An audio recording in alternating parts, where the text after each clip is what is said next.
Hello and welcome to Boomer Live. What a game did we have on our hands? It was a run feast and a very bad day for ballers. RCB batted first, posted a total of 205, and Punjab chased it on quite comfortably with an over to spare. I have Nikhil joining me. Nikhil, initial thoughts on the game. What a game did we have? Yeah, two crazy games today. Both the games which on the chasing side, they looked a bit troubled but found their way home. I think it was a case of bowlers probably missing their mark more towards the end. We saw that happening with Mumbai as well. And I think RCB, they had enough options, but I think the execution was a bit off, and Odion Smith really took it away from them towards the end. And of course, it was well set up by I think Mayank and Shikhar. They had a very good stand up top, and I think new ball wickets are always important. Right. Mumbai took them, but still they didn't close the game out, which is what let Lalit Yadav come in and take the game from them. Right, absolutely. Let's talk about the RCB game because many would have felt 205 was very good score over here because with the kind of start they got, they had a very good flourish towards the end with Faf, accelerating from the middle overs and also DK coming and playing in that cameo and Virat held one end up. So, do you reckon that somewhere in between with the ball, especially Hasranga not able to pick up the wickets and Siraj going for plenty actually costed them the game now? Yeah, I think Asalam is going to be a key figure for them in the middle overs, and I think it was Banupara Rajapaksha who actually took the game away a Yeah, bit from RCB because he knows Asaranga well. They played together for a long time, and they never allowed him to settle. Apart from that first ball where Mayank got out to Asaranga, both Rajapaksha and then even when Livingston came into the game, they never allowed him to settle, and they always right, came down the track and hit him for 17, I think 13 in a couple of overs, and it always meant that RCB were trying to catch up. And I think right, we know that for years now that with RCB's bowling, even 200 at times is not going to be enough because they at times lack that final flourish that they want with the ball. That is, right, and I think right. with the bat, probably Faf would probably feel that if he could accelerate so well, maybe the conditions were that good and they should have actually gotten that extra 15-20 runs as a cushion score if you want to say that. Right. Right, absolutely. You spoke about RCB's bowling over the years, but if you look this year, people were very confident that RCB is one of the best bowling lineup, at least on the paper. And you're missing out one of your main mans in Hazelwood for sure, because he's been one of the most Yeah. improved T20 bowlers in the world right now. Do you reckon his miss had a huge factor in this loss? Because he is someone who has done well in depth, especially in the last 1 year, and he can also bowl in the middle overs and especially get those wickets up front as well. So his miss was how big a factor was that today for RCB? Yes, 100%. I think they tried to replace him with David Wali up top, which I think was a fair call. But maybe David Wali would have been far more effective if they were bowling first, is what I felt. But again, you Right, can't change your team as per the toss as of now. So right, I think they did definitely miss new ball wickets. And I think given the start of the tournament, as we saw even in the previous games, that when the conditions are not quite, you're not quite used to playing at those venues. So Hmm. then it becomes very important to start well. Then whatever you do, be it with the bat or the ball. I think today both with the bat and ball, RCB were a bit behind.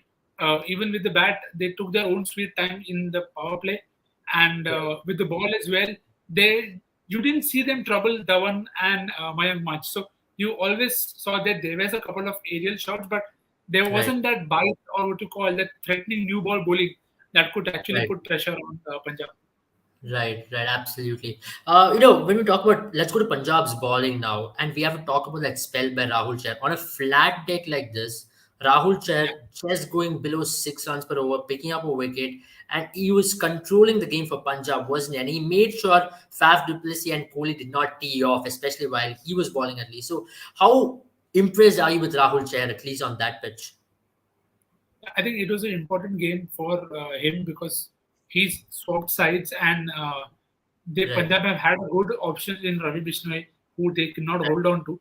And Rahul Chahar came in, and I think it's going to be one of the ploys that most teams used against RCB of trying to get spinners bowling in the middle overs because they know somebody like a Faf, Kohli, they take time to get after the spin bowling. While I do feel both of them attacked Brar very well right, towards the end, but I think it was that one over of Odion Smith actually that opened the gates a bit for RCB, and then fair enough, it was Odion again who came up and covered up for the runs that the league with the ball. Absolutely true. Let's talk about Odin Smith's power, man. Like, what does Yeah. he do? Because that kind of hitting, you need to have some kind. We've seen a bit of him in the India series when he came to India, where he was taking on the spinners. But now he literally proves that he's a very strong hitter of the cricket ball. Because just the way how he turned the match around, especially while Siraj was bowling, how on earth does he generate such kind of power? I think it is. I mean, those who've seen him, we've seen him in the CPL as well. That he's done Yeah, that, and I don't know. Maybe this is probably too early to say, but I felt RCB gave him enough width to right, execute his long levers, to use his shape that he wants to power the ball. I mean, the yes, he Siraj was bowling fast, but you could see Odin Smith so easily playing a forehand smash of sorts to mm, get the ball down over Siraj's head for a six. So it right, tells you immensely how strongly he's built. And obviously, we saw that in the West Indies series against India as well, that he has it in him. I yeah. felt they bowled well in patches, and whenever they missed the mark, Odion Smith ensured that he was not missing his mark. And I mean, the game ended far early than it should have with the score that they Right. had to thanks to Odion Smith. Yeah, absolutely. One thing I was very impressed, and everybody was very impressed, was with the way how Shah Rukh Khan also played that knock. You can say that Shah Rukh Khan did not go well, but he made sure that he was there, and he made sure that he gave confidence to Odean Smith. Because you could see that when Odean Smith was missing the ball, he was not able to connect it. Shah Rukh was going and talking to him right there and all, and he was able to finish it off well as well. Do you think this will be a confidence booster for someone like Shah Rukh Khan, because he's coming off a good reputation from side Mustaq Ali Trophy, and him being in the end able to finish a game off for his team, that's going to be definitely a huge confidence booster, especially at this level. Yeah, 100%. And also the fact that Odion Smith having just him come into the side and Yeah, him coming good meant that Shahrukh didn't have to do the hitting all by himself. right, Usually, when we see that, it's purely from his end that he has to attack, and then try and get his team close. But today, he could take his time off, even in that last over, which was played eventually the last over. That Harshal bowled well, but he was happy to defend because he knew that the game is done. There is Odion Smith at the other end, that even if he misses, he'll ensure that the game is close because Punjab right, have had those issues trying to close the game. So I think Shahrukh will play a very crucial role for Punjab going deep into the tournament because right now the decks are good, but slowly right. and steadily when the tracks start to tire, that is when his skill, having played on such surfaces, will come into fore when power hitters like Odion Smith might find it a bit more hard. Right, absolutely. One stat which actually amazed me before this game has been the runs what they have scored against RCB in the power play. They've had a batting average of 166 against RCB since 2019, and they've Yes. just lost 2 wickets just before this game. And Yes. now they've added on to it. Now, opening partnership against RCB has been the key for Punjab, and they've done always well against RCB, barring that game in Sharjah last year. But Punjab against RCB, they've always got the edge over them. Now, Shikhar Dhawan replacing KL Rahul. Do you reckon they've gelled well, pretty well, Mayank and Shikhar, the new opening partners for Punjab Kings? Because it just looks like they've just carried on from where they left off with KL and Mayank. Yes, definitely. You can definitely see far more intent, obviously, up top from both ends, which is good to see. And again, which is why I said that new ball wickets are very, very critical. And you saw that stat. That stat just tells you everything that you want to know, that RCB haven't found a way to break through Punjab's top order. And Right, when you don't do that, and if the batting at the other end is so strong and it's filled with so many stroke makers, then you are obviously going to find it very hard to come to terms with trying to stop them. And that is the one thing that I'm very interested to see this year, that how Punjab line up their batting, because obviously Mayank and Dhawan will try and complement each other well. They know these conditions well, and they've opened the batting for their franchises for a long time. So they will probably know their role best, and the role. And once Johnny comes in, it's going to be even more interesting because the attack is not going to stop. They will just keep going from ball one, and I'm very keen to see if Banu Rajapaksa can do this. How are they right. going to drop him, play Johnny Bairstow, and how do they figure out the best combination possible going Right. ahead? Right. One thing which baffled me about today's game has been number of extras. What Yeah, was happening there? Was it the dew, as we yesterday spoke? yeah, Dew factor could be one of the major reasons deciding the games, and you cannot blame that in the first innings there was dew. You could see the white force going, keeping mistakes, all these silly errors. Was it the early blues which was kicking in, or is it actually the dew factor which was the reason for many extras, which actually decided the game today? I would say. I think all teams will probably take a game or two, unfortunately, to get into the hang of, playing at different conditions at different venues, Yeah. and it sometimes, as you said, you will definitely play a part from time to time.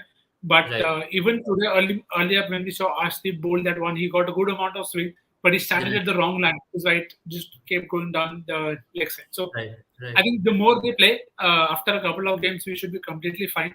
And it's very weird to see excuse it as a rusty performance of sorts from the Right. bowlers. But I feel playing in new venues, it's going to take a bit of time. Even for Right. Faf, I mean, we've seen Faf come out and play his shots and not at 200, but at least 150, 160. Today he was 10 of 20. So Right. if somebody has experience as him found it hard to combat with conditions, I think the bowlers are also going to have that bit of tough time. Definitely. And, before we go, what is it going to be for RCB from here on? Because this loss can definitely hurt them as well. They've done really well with the bat. Will there be those bad memories of 2019, 2018 kicking in where they were unable to defend 200 odd scores? So is that going to definitely kick in, or how will the captain deal from here on? Because he has to keep the dressing room intact, isn't it? Yeah, I think they'll be fine. Can't say that they're used to this, but I'm sure they'll have better plans. They'll have find a way to execute their plans better. And when Right. Maxwell comes in, you will get that extra cushion score that they are looking to target. And the one thing that they'll definitely want is new ball wickets, no matter who plays, whether it is David Willie or Siraj, because Right. even today Siraj at the end really got hammered. I mean, 4 overs Right. for 59 it's not a small, it's not a 40 or a 39 kind of a figure that you can get away with. So Right. there are areas to improve, and I'm sure they have a better bowling attack. And not everybody can come down and hit one of the Asaranga is what I feel. Manupa Rajapaksha played well, so I think credit to him for taking Right. the attack to him. And going down the games, we'll see a few more sides who might make more mistakes on the day. Today, Punjab didn't make enough mistakes, so RCB were at the wrong end, and they did drop a very crucial catch. To be very honest, I mean, had they Yeah. taken audience uh, at I think long off or long on, then the game could have been different. But yes, early blues, I'm sure they'll get better. Yeah, feel bad for the poor chap, Anuj Rawat, just 22 years old, playing his third IPL game, but first one for RCB for sure. And he had to drop a crucial one there. Let's delve into that game which happened earlier this afternoon, which was between Mumbai Indians and Delhi Capitals. It was a very strange game because Mumbai got off to a flyer by Delhi winning the toss, putting Mumbai in, but then Ishan Kishan top scoring there with 81, and Rohit Sharma also paired him to give that good opening start. I have to admit, it was Kuldeep Yadav's show, wasn't it? Because Kuldeep Yadav, who actually is known for slowing the ball, had something in his armory today. The old Kuldeep Yadav, but not the old, why I would say so, because he was varying the pace pretty well. He was a little bit quicker through the air, and he was a little more flatter in his trajectory, wasn't he? Yeah, I think his lens was spot on today. Something that he also said that he talked with Rohit and Ricky as well when he came in into the setup for Delhi, and it's just ironic that he got Rohit out first. But Yeah, again, it's just the part of the game, and you always find it very good to see that people who've gone out of the game because of poor form finding a yeah, way to come back into the side, no matter whichever side that is. Because KKR didn't play him enough games in the last right, few seasons. And for him to come good in the first game right away for Delhi, I think is bodes very well for them as a side because once the tournament gets into the later stages, we know the pitches will assist spinners more, so that will just help Kuldeep be in a much better frame of mind for those games. And I think it is a classic case of Delhi. They played with only two overseas, and it was very good to see that two Indians stepped up right, massively for them, both with the bat and ball. I think they were in a horrible situation when Pant played that uppercut slash to third man, and I felt that this could go down very horribly for them. But Right, I think Lalit Yadav took his time, literally took his time, and I think Mumbai kind of relaxed, if you want to say that. That right. we probably have this game in the bag. We just wanting to make for them to make a mistake, and they did not. And Mumbai found it very hard to then come back into the game. That comes to a very interesting point because last 3 years we saw Bolt complimenting Bumrah up front, at least to pick wickets or at the death. But right now he's missing a partner. Timol Mills, we know that he has potential to bowl at the death, but he's not quite proven in an IPL or in a bigger stage. So is he actually missing a good partner at the death now without Jofra, of course, this season Mumbai might find it a little difficult. You reckon? I think today even Bumrah found it hard, to be very Yeah, honest, to put some control on the board. I think it has always been the way people target Mumbai Indians, that you try and play out Bolt and probably see how much you can get from Bumrah, which is obviously not going to be enough, too many. But when you can attack the other end well versus Mumbai, it is going to put a lot of pressure on Mumbai to get back Bumrah into the game. I think right, today still Mumbai found good ways to get back, thanks to M Ashwin, who got good help from the deck and he bowled right lines and got good wickets. I think it was the the usage of Bumrah that I find Mumbai will have to change with no Archer. I don't think they can always keep three for Bumrah only for the later half. I think they'll right, have to be a bit more proactive in terms of, because even today when you saw the over of Sam's, the game nearly was done. Bumrah had 4 runs to defend when he was bowling his last over. So I think those kind of things we've seen that often happening with Mumbai in the last few seasons, where the bowling attack hasn't looked at their best, and which is why the role of that Temal Mills plays. Very keen to see if they go with Raleigh Meredith in some game, if they feel the conditions are such. So it's going to be very critical, because I don't see them dropping Pollard or Tim David. right. Those two are going to be very critical for them with the bat. So today Pollard didn't bowl. I thought maybe he could have rolled his arm over as for a couple of overs in the middle, maybe to break that partnership. But yeah, that bowling will be a concern for them, and I'm very interested to see who is their option, because Thampi also did well, to be very honest. It was just stringing the good overs together for a longer period of time. That is what I think Mumbai kind of lacked today. With having said that, we're going to come to the end of the show. But before that, Nikhil is doing a course on Mad About Sports. Nikhil, a word on that course, please, for the viewers. That this is the season of fantasy cricket, and the course is about how to be in profit in fantasy cricket. It's the course where I've shared my inputs, insights into how to make a team that gives you some return. I don't think we worry when we win.